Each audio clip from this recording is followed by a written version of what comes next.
नमस्कार दोस्तों, स्वागत है आप सभी का प्रशिक्षण क्लासेज के ऑनलाइन प्लेटफॉर्म पर। जैसा कि हम लोगों ने आपसे वादा किया था कि हमारा जो एनटीपीसी सुपर 30 वाला जो बैच है उसमें कंटिन्यूस रूप से आपको 30 दिनों तक लगातार क्लासेज मिलती रहेंगी हर सब्जेक्ट की। तो आज ये हमारी दूसरी क्लास है जनरल अवेयरनेस को लेकर के, और इससे पहले हमारी एक क्लास हो चुकी है जिसमें हमने काफ़ी डिस्क्रिप्टिव वे में और काफ़ी ब्रीफली हमने क्वेश्चन का एनालिसिस किया था और ये देखा था कि किस पोर्शन से क्वेश्चंस का वेटेज क्या रहता है।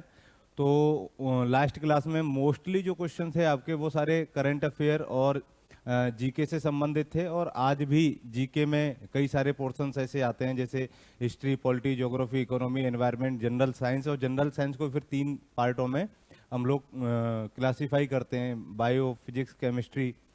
तो इतना बहुत ब्रॉड सिलेबस जीके का होते हुए भी हमें सबसे ज़्यादा किन बिंदुओं पर ध्यान देना है, तो यही इसका एक मुख्य उद्देश्य है। तो इस सेकंड क्लास की पीवाईक्यू सीरीज में आप सभी का हार्दिक अभिनंदन। तो शुरू करते हैं आज हम अपना पहला सवाल। तो पहला सवाल क्या है कि जायकवाड़ी परियोजना किस नदी पर सबसे बड़ी सिंचाई परियोजनाओं में से एक है? गोदावरी नदी, नर्मदा नदी, कृष्णा नदी और तापी नदी। तो अगर आप इन चारों नदियों के बारे में जानते होंगे तो मैं थोड़ा सा इसका बेसिक आपको बता दूं कि हमारा जो ड्रेनेज सिस्टम है इंडिया का, जो अपवाह तंत्र है, इसको हम 2 भागों में बांटते हैं। कितने भागों में बांटते हैं? 2 भागों में।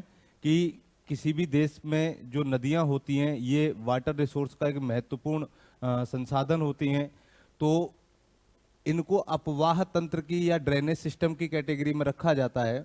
और अपवाह तंत्र भारत में 2 तरीके से काम करता है, यानी कि एक उत्तर भारत में अपवाह तंत्र जिसे हम लोग हिमालयन ड्रेनेज सिस्टम कहते हैं,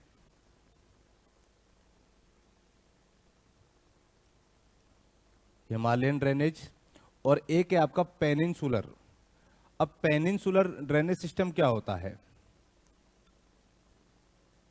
ज्योग्राफी में बहुत सारी टर्म्स ऐसी मिलेंगी आपको जिनके बारे में हमने नाम तो सुने होंगे लेकिन उनका मीन्स नहीं पता होगा। तो मैं एक अलग से पेज ले रहा हूं, यहां से आपको समझ में आ जाएगा। देखिए, ये हमारा इंडिया है और इंडिया का जितना भाग 3 तरफ से पानी से घिरा हुआ है, इधर आपका बे ऑफ बंगाल है, यहां पर आपका अरेबियन सी है, और ये आपका नीचे इंडियन ओशियन है। तो किसी भी लैंड फॉर्म का कोई पार्ट जब 3 तरफ से वाटर बॉडीज से कवर होता है उसी को हम लोग कहते हैं पेनिनसुलर या प्रायद्वीप। तो प्रायद्वीपीय भारत में आपकी कुछ नदियां बहती हैं जो आपके ऑप्शन में दी गई हैं। देखिए कौन कौन सी हैं: गोदावरी, नर्मदा, कृष्णा और तापी।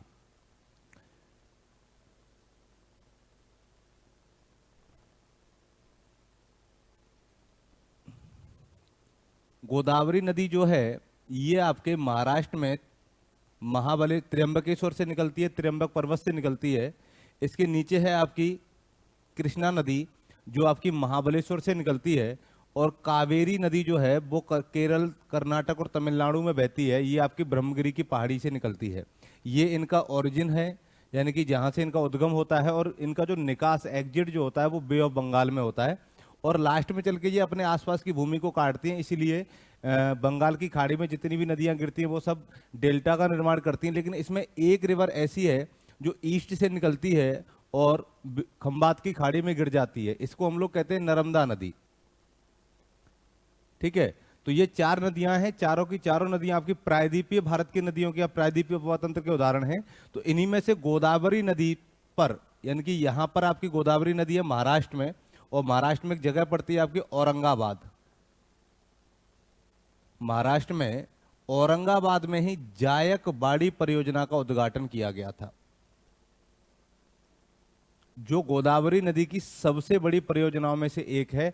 और इस परियोजना के पानी को संरक्षित करने के लिए 1965 में नाथ सागर जलाशय या नाथ सागर बांध का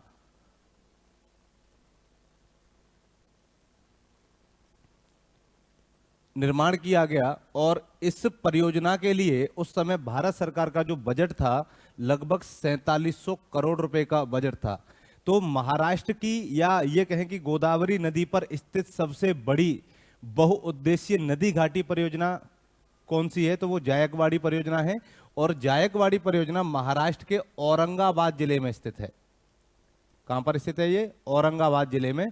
और नाथ सागर जलाशय में गोदावरी के अतिरिक्त एक नदी और है आपकी, प्रवरा नदी।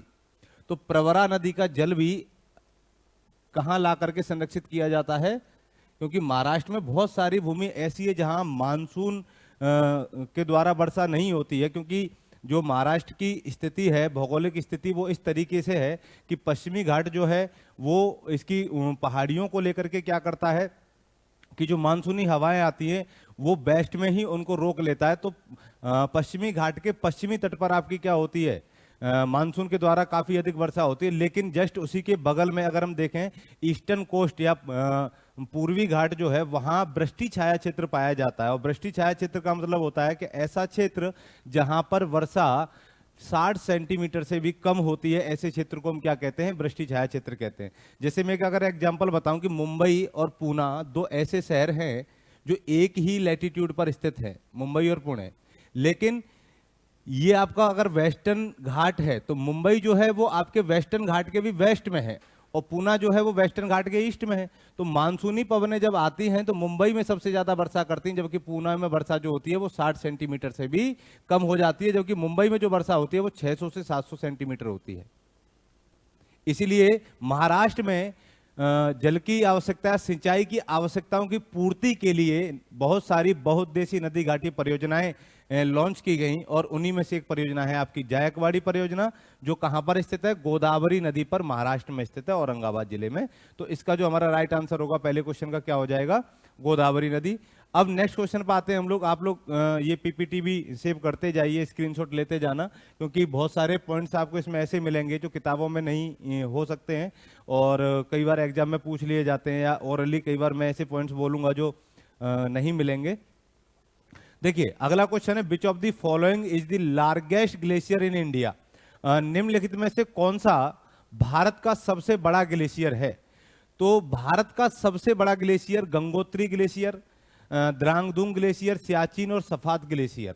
देखिए यहां भारत के सबसे बड़े ग्लेशियर की बात की जा रही है।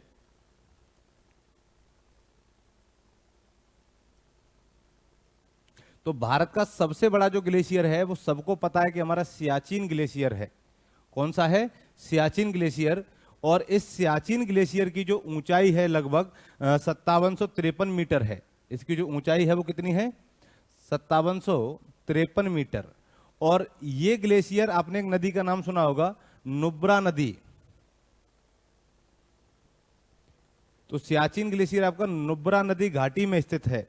और भारत का कब्जा इस ग्लेशियर पर जब हुआ, या इंडिया के कंट्रोल में यह ग्लेशियर कब आया?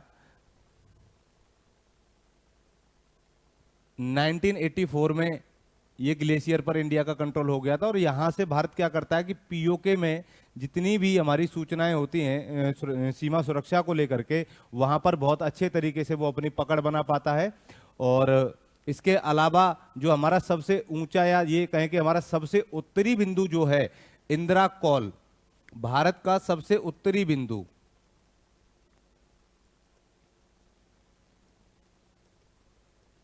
जिसका नाम है इंदिरा कॉल, ये भी कहां पर स्थित है आपका? यहीं सियाचिन ग्लेशियर पर स्थित है। तो इसका जो राइट आंसर होगा वो सी हो जाएगा। जबकि गंगोत्री ग्लेशियर से हमारी गंगा नदी का उद्गम होता है। किसका उद्गम होता है? गंगा नदी का उद्गम होता है। और ये ग्लेशियर आपका उत्तराखंड के उत्तरकाशी जिले में है।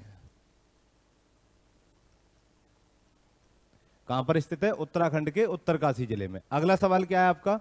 ओलंपिक में पहला महिला खेल कौन सा शुरू किया गया था? तो which was the first women's sport introduced in the Olympics? तो ऑप्शन है हमारे पास जिम्नास्टिक, वॉलीबॉल, गोल्फ, बैडमिंटन। तो देखिए इनमें सबसे पहले अगर मैं एक बार बात करूं इनके ईयर्स की, तो 1928 में महिलाओं को जिम्नास्टिक में शामिल किया गया, और वॉलीबॉल में महिलाओं को 1964 में शामिल किया गया। जबकि गोल्फ, ये तो ताजा चीजें हैं, अभी गोल्फ में महिलाओं ने भाग लेना ओलंपिक में शुरू किया 2016 में, और बैडमिंटन में महिलाओं को शामिल कर लिया गया था 1992 में। तो जो हमारा एम्स्टर्डम में ओलंपिक हुआ था 1928 में यहाँ पर महिलाओं का पहला महिला खेल शुरू किया गया था जिम्नास्टिक को लेकर के। और 1964 वाला जो ओलंपिक हुआ था ये आपका टोक्यो ओलंपिक है जापान में। और 2016 वाला जो ओलंपिक है ये आपका रियो ओलंपिक है। और 1992 में बार्सिलोना ओलंपिक में बैडमिंटन को शामिल किया गया था। गोल्फ को 2016 में शामिल किया गया था रियो ओलंपिक में। वॉलीबॉल को 1964 में शामिल किया गया था टोक्यो ओलंपिक में। और जिम्नास्टिक को शामिल किया गया था आपका 1928 में एम्स्टर्डम में। तो महिलाओं को सबसे पहले या पहला महिला खेल कौन सा शुरू हुआ, तो इन चीजों को लेकर के आप याद रखना कुछ पॉइंट्स। तो ये आपका ऑप्शन ए इसमें राइट हो जाएगा। ठीक है, अगला सवाल है आपका कि 1337 से 1453 तक 100 वर्षीय युद्ध में मुख्य योद्धा कौन थे? Who were the main combatant in the 100 year war from 1337 to 1453? Germany का साम्राज्य और फ्रांस का साम्राज्य, जर्मनी का साम्राज्य और इटली का साम्राज्य, फ्रांस का साम्राज्य और स्पेन का साम्राज्य, इंग्लैंड और फ्रांस का साम्राज्य। तो देखिए ये जो युद्ध हुआ था 100 वर्षीय युद्ध,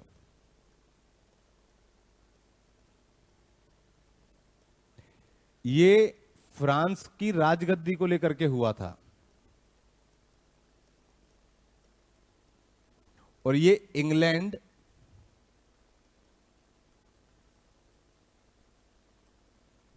और फ्रांस के बीच में हुआ था। तो इसका जो राइट आंसर होगा वो क्या हो जाएगा? यहां पर डी हो जाएगा। ठीक है, तो 100 वर्षीय युद्ध का जो समय पूछा जाए कि 1337 से लेकर के 1453 ईस्वी तक ये युद्ध हमारा हुआ था। अगला सवाल, गूगल ने रेलवे की दूरसंचार रिंग रेलटेल के साथ साझेदारी में ... रेलवे स्टेशन पर पहली बार सार्वजनिक वाईफाई सेवा शुरू की है। तो भारत में गूगल और रेलटेल, गूगल और रेलटेल ने फ्री वाईफाई क्या किया है? फ्री वाईफाई, या ये कहें कि हम पब्लिक सार्वजनिक पब्लिक वाईफाई सर्विस प्रोवाइड कराई। कहां पर? मुंबई में, जिसका मोटो था या जिसका मोटिव था free and fast internet connectivity. ठीक है, तो ये क्या था आपका? इसका मोटो था। तो मुंबई सेंट्रल रेलवे स्टेशन के साथ में गूगल ने और रेलटेल ने यहां पर क्या किया कि लोगों को फ्री और फास्ट इंटरनेट कनेक्टिविटी देने के लिए एक समझौता एमओयू साइन किया। और इसके तहत क्या था कि लोगों को हमें क्या करना है? फ्री वाईफाई सर्विस देनी है, जिससे इंटरनेट के क्षेत्र में क्रांति लाई जा सके। तो वर्ष 2013 में, ये ईयर याद रखना कि कौन सी साल की बात की जा रही है। वर्ष 2013 में पहला मानव यकृत कहां पर स्टेम कोशिकाओं से उगाया गया था? Where was the first human liver grown from stem cells इन 2013? जापान, यूएसए, जर्मनी और फ्रांस। देखिए स्टेम कोशिकाएं जो हैं या स्टेम सेल जो होती हैं, ये कृत्रिम कोशिकाएं होती हैं जिनका अध्ययन हम साइटोलॉजी में करते हैं। साइटोलॉजी को ही हम लोग कोशिका विज्ञान कहते हैं। तो अंग प्रत्यारोपण के लिए, किसके लिए? अंग प्रत्यारोपण के लिए, ऑर्गन्स ट्रांसप्लांटेशन के लिए जापान के याकोहामा सिटी विश्वविद्यालय में, ये भी याद रखना, याकोहामा सिटी विश्वविद्यालय क्या किया गया? स्टेम सेल से एक ह्यूमन लीवर डेवलप किया गया था। तो इसका जो राइट आंसर होगा वो ए हो जाएगा। क्लियर है यहां तक? इसके बाद में अगला सवाल है कि नोबेल विजेता बनने वाले पहले भारतीय कौन थे? Who was the first Indian to become a Nobel, ठीक है, तो पहला नोबल पुरस्कार जीतने वाले पहले भारतीय थे रविंद्रनाथ टैगोर, और रविंद्रनाथ टैगोर को 1913 में इनकी रचना थी गीतांजलि। कौन सी रचना थी? गीतांजलि। और ये वही गीतांजलि है जहां से हमने जनगण मन को भी लिया है, ठीक है। तो इनको साहित्य के क्षेत्र में 1913 में सबसे पहले क्या किया गया था? नोबेल पुरस्कार दिया गया था। और गीतांजलि में से ही हम लोगों ने अपना जनगण मन राष्ट्रगान जो है इसको स्वीकार किया, और फिर संविधान सभा ने 22 जुलाई 1947 को इसे हमारे राष्ट्रगान के रूप में मान्यता दी। महात्मा गांधी केवल अभी तक नॉमिनेट हुए हैं नोबेल के लिए, इनको मिला नहीं है। सीवी रमन को रमन प्रभाव के लिए, इसका मतलब फिजिक्स के लिए 1930 में, कब? 1930 में नोबेल मिल चुका है। और मदर टेरेसा को 1979 में शांति के क्षेत्र में, पीस के क्षेत्र में क्या मिल चुका है? नोबेल पुरस्कार मिल चुका है। इनमें से केवल गांधी जी ऐसे व्यक्ति हैं जिनको केवल नॉमिनेट तो किया गया लेकिन इनको दिया नहीं गया। तो भारत के पहले व्यक्ति जिनको नोबेल पुरस्कार मिला वो आपके रविंद्रनाथ टैगोर, फिर सीवी रमन और मदर टेरेसा, ये लोग हैं। तो इसमें आपको याद रखना है। अगला सवाल क्या है आपका? अगला सवाल है कि भारतीय जन में अय्यादुरई किसके आविष्कार से संबंधित हैं? तो देखिए, अय्यादुरई जो हैं ये भारतीय मूल के अमेरिकी नागरिक हैं। कौन है ये? भारतीय मूल के अमेरिकी वैज्ञानिक।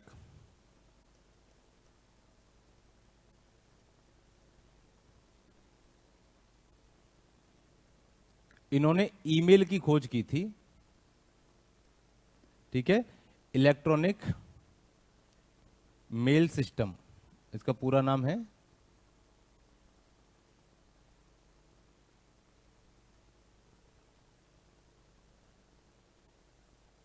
और ये खोज इन्होंने की थी 1978 में। तो ये याद रखना कि अय्यादुरई ने, या अय्यादुरई का जो योगदान है वो इंटरनेट के क्षेत्र में किस में माना जाता है? ईमेल के आविष्कार में। अगला है संरक्षण और परिरक्षण के लिए सुसज्जित प्राकृतिक क्षेत्रों में उनके प्राकृतिक आवास से लुप्त प्राय या दुर्लभ प्रजातियों को पुनः स्थान को क्या कहा जाता है? What is the relocation of rare species from their natural habitat to natural areas equipped for conservation and preservation? तो ऐसी कौन कौन सी प्रजातियां जिनको उनके प्राकृतिक आवास से किसी अन्य आवास पर ले जा करके उनका क्या किया जाता है? संरक्षण किया जाता है। तो देखिए, हमारा जो संरक्षण होता है वो दो तरीके का होता है, या कंजर्वेशन हम दो तरीके का होता है। एक होता है आपका इन सीटू और एक होता है आपका एक्स सीटू। ये स्वस्थानीय संरक्षण हो गया, ये वह स्थानीय संरक्षण हो गया।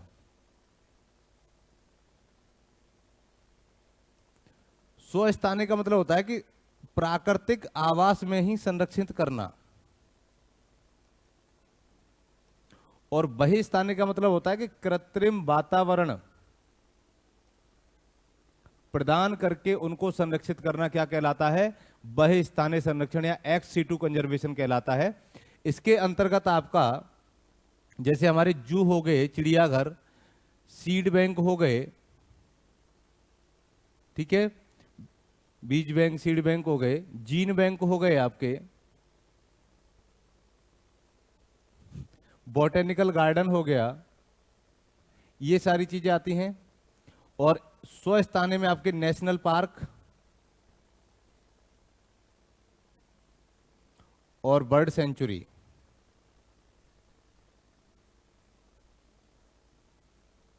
ठीक है, ये आते हैं। तो इसका मतलब है कि हमारा जो राइट आंसर होगा इसमें क्या हो जाएगा?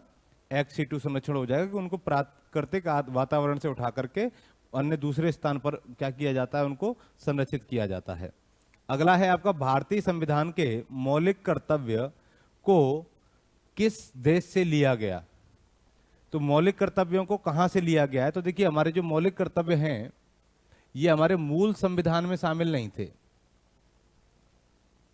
मौलिक कर्तव्य मूल संविधान में शामिल नहीं थे, इनको यूएसएसआर के संविधान से उठाया गया और भारत में एक 42वां संविधान संशोधन हुआ था 1976 में, जिसके तहत सरदार स्वर्ण सिंह ने, या ये कहें कि सरदार स्वर्ण सिंह समिति की सिफारिश पर, इन्हीं की सिफारिश पर इन्होंने 8 फंडामेंटल ड्यूटीज की सिफारिश दी थी और इनकी सिफारिश पर 1976 में 10 फंडामेंटल ड्यूटीज को ऐड कर लिया गया था हमारे कॉन्स्टिट्यूशन में। लेकिन उसके कुछ समय बाद में 86वां संविधान संशोधन हुआ 2002 में और इसके तहत 11वीं फंडामेंटल ड्यूटी को भी शामिल कर लिया गया था। तो ये जो मौलिक कर्तव्य हैं हमारे देश के संविधान में, ये सोवियत संघ से आए हैं, जिसे हम यूएसएसआर के नाम से भी जानते हैं। तो अगर पूछा जाए कि रसिया के संविधान से या सोवियत संघ के संविधान से क्या लिया गया है, तो फंडामेंटल ड्यूटीज, और हमारे संविधान में इनके लिए भाग 4 में अलग से एक भाग ऐड किया गया, भाग 4A, और अनुच्छेद या आर्टिकल 51A में इनको, इनकी संवैधानिक स्थिति दर्ज की गई है। तो राइट आंसर क्या होगा, ये हो जाएगा। अगला है आपका कि भारत में समुद्र तल से सबसे ऊंचा क्रिकेट मैदान किस राज्य में स्थित है। तो हिमाचल प्रदेश में है, क्योंकि इसकी समुद्र तल से जो ऊंचाई है वो काफी ज्यादा है। तो उस मैदान का नाम जो है वो चैल क्रिकेट ग्राउंड है। कौन सा है, चैल क्रिकेट ग्राउंड, जिसकी स्थापना 1890 के दशक में पटियाला के महाराज ने की थी।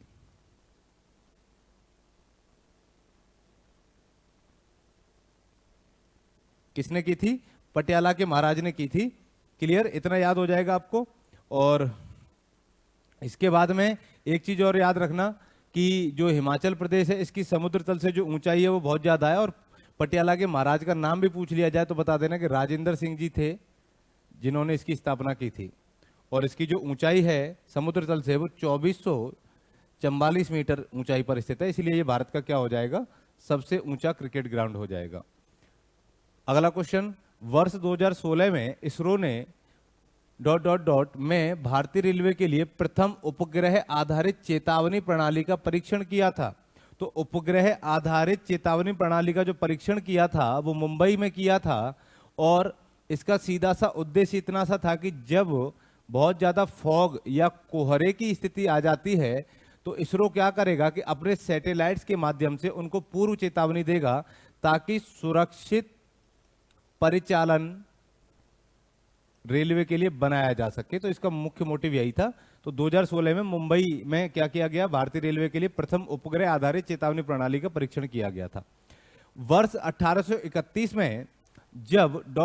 ने इलेक्ट्रिक डायनेमो बनाया तो प्रौद्योगिकी में उपयोग के लिए बिजली व्यवहार्य हो गई। तो ऐसे कौन थे जिन्होंने बिजली को व्यवहारिक बना दिया था? तो माइकल फैराडे ने क्या किया था, विद्युत जनित्र का आविष्कार किया जो आपकी यांत्रिक ऊर्जा को विद्युत ऊर्जा में परिवर्तित करता है। तो यहां पर पूछा गया है कि इनमें से कौन है जिन्होंने डायनेमो का आविष्कार किया या इलेक्ट्रिक डायनेमो का आविष्कार किया। और बेंजामिन फ्रैंकलिन का जो योगदान माना जाता है वो बिजली की खोज में माना जाता है। वोल्टा ने प्रारंभिक बैटरी की खोज की थी।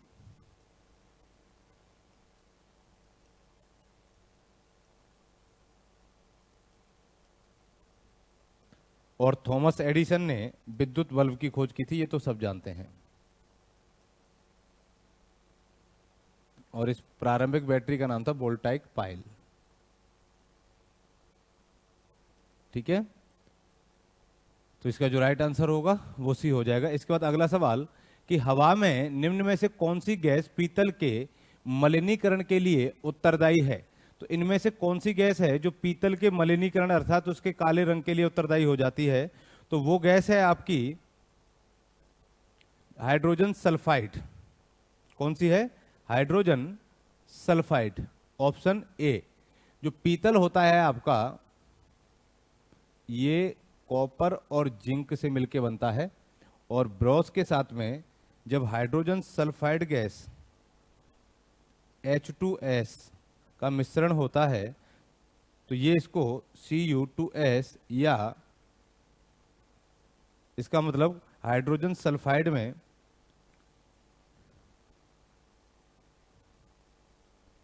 कॉपर सल्फाइड में परिवर्तित कर देती है, जिससे इसका कैसा रंग हो जाता है? काला रंग हो जाता है। ठीक है, तो इसका जो राइट आंसर होगा वो क्या हो जाएगा? हाइड्रोजन सल्फाइड जो है वो क्या करेगी? पीतल को मलिनीकरण के लिए उत्तरदायी मानी जाएगी। इसके बाद अगला सवाल, चयन कीजिए निम्नलिखित में से कौन सा अलग विषम है। तो इनमें से सबसे अलग कौन सा है? पहला है डल झील, सांबर झील, बेमनाथ झील और बुलर झील। तो डल झील जो है ये मीठे पानी की झील है जो कि आपकी जम्मू कश्मीर में है। सांबर झील आपकी खारे पानी की झील है, राजस्थान में है, और इस झील से भारत के लगभग 8% नमक का उत्पादन किया जाता है। बेमनाथ झील आपकी केरल में है और बुलर झील भी आपकी कश्मीर में है। ये दोनों भी मीठे पानी की झीलें हैं, लेकिन बेमनाथ झील के बारे में एक दो फैक्ट ये याद रखना कि ये भारत की सबसे लंबी झील है।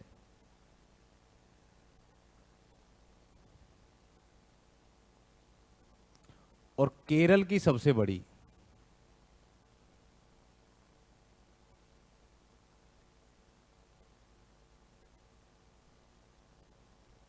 तो राइट आंसर क्या होगा इसमें? बी। क्यों? क्योंकि इसमें विषम पूछा गया है, अलग पूछा गया है, ऑड पूछा गया है, जिसका मतलब 3 आपकी मीठे पानी की झीलें हैं और 1 आपकी खारे पानी की झील है। तो राइट आंसर बी होगा।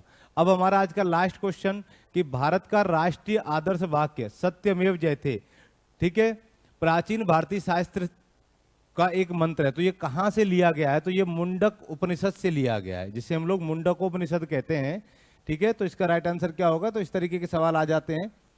तो ये आज की सीरीज का लास्ट क्वेश्चन था। उम्मीद करता हूं कि बहुत अच्छे तरीके से आप लोग समझ पाएंगे। तब तक के लिए अब आप मस्त रहिए, व्यस्त रहिए। थैंक यू, धन्यवाद।